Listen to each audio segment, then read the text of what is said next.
What's up guys, I'm back once again to show you some of the hot mods of the week, and in this week's episode we, of course, have a brand new weapon mod, as well as a brand new weapon replacer. But to kick things off, we're going to take a look at Trash and Rubble Pile Replacer, and what this mod is going to do is take those ugly trash piles in the game and replace either the gravel and the trash, or just the gravel. So if you were trying to make your post-apocalyptic survival game look that little bit more tidy, then I would highly recommend downloading this mod.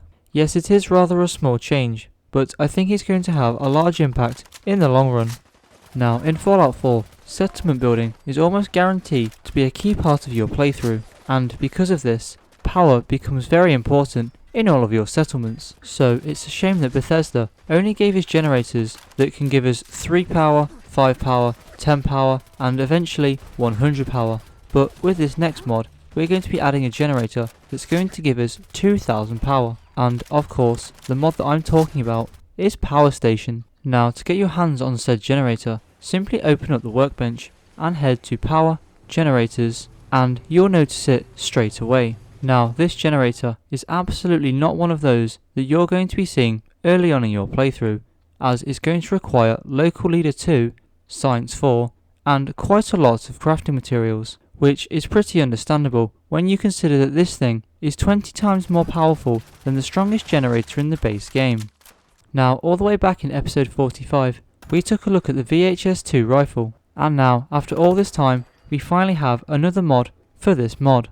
And, of course, I'm talking about Modern Weapon Replacer HS Produkt VHS-2. And what this mod is going to do is replace the vanilla assault rifle, combat rifle, laser gun, plasma gun, or radiant rifle with the VHS-2. And just like all modern weapon replacers, any VHS-2 found will spawn with random attachments. As well as this mod is also going to make a slight change to super mutant leveled lists. Replacing either the assault rifle or laser guns with the VHS-2 will now have super mutants spawn with pipe weapons instead. And with that, I think that just about does it for this mod. On to the next one. Now, it's been a hot minute since we've taken a look at a Call of Duty inspired mod, but now we're going to be changing that with the BZW COD Ghost Jawbone, and you can craft all of these new armor pieces at a chem station under the Ghost Jawbone section, and all of these are going to require a small amount of crafting materials and no perks. Now, before upgrades, the armor is going to offer 11 ballistic resistance, 11 energy resistance, and 11 radiation resistance, and +1 to charisma and luck. The cape is going to offer 5 ballistic resistance, 5 energy resistance, and 5 radiation resistance. The chest gun is going to offer 1 ballistic resistance, 1 energy resistance, and 1 radiation resistance. The chest rig is going to offer 5 ballistic resistance, 5 energy resistance, and 5 radiation resistance. Also, the gloves are going to offer the same 5 ballistic resistance, 5 energy resistance, and 5 radiation resistance. The grenades are going to offer 1 ballistic resistance,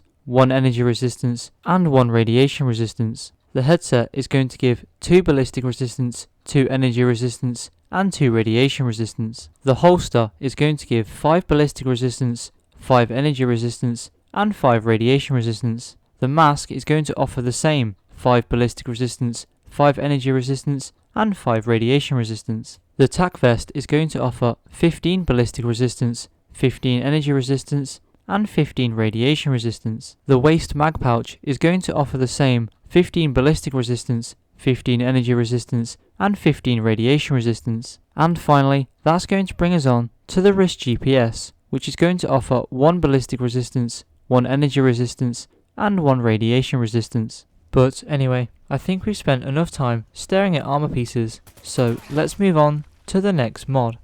Now, the next mod I have for you is Prime High-Tech Power Armor Sound Rework, and what this mod is going to do, if you haven't already guessed, is take the vanilla Fallout 4 power armor sounds and replace them with something a bit more high-tech. And if you didn't remember, this is what the vanilla power armor sounds like.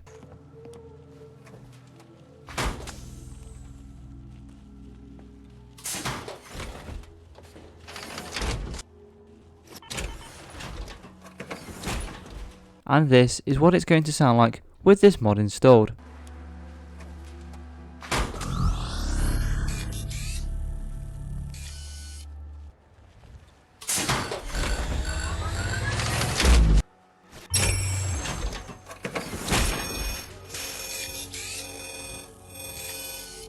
Now, to be more specific, what this mod is actually going to affect is the enter and exit sounds, the battery insert and cycle sequences, the part statuses, and the battery status. And this mod is going to come in one of 5 possible files: high-tech, which is the sounds you just heard, high-tech voiced, alpha-tech sounds only, alpha-tech voiced, and high-tech female voiced. So if you've always felt that the power armor in your game could be a little bit more sci-fi, then maybe this mod is worth a download.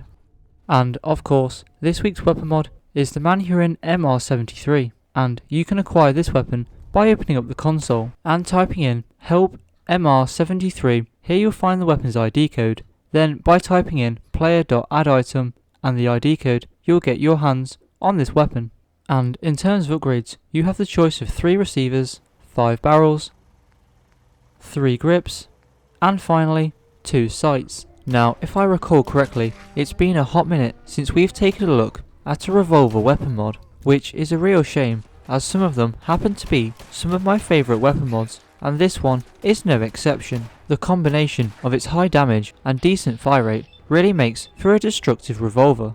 As well as that, this weapon having the customization that it does, and the destructive power, absolutely makes for a weapon mod that I would 100% recommend that you download. And with that, that's going to wrap it up for this mod, and the video for that matter. I hope you all enjoyed the mods here today, and if you did, don't forget to hit that subscribe button, and I hope to see you all in the next video.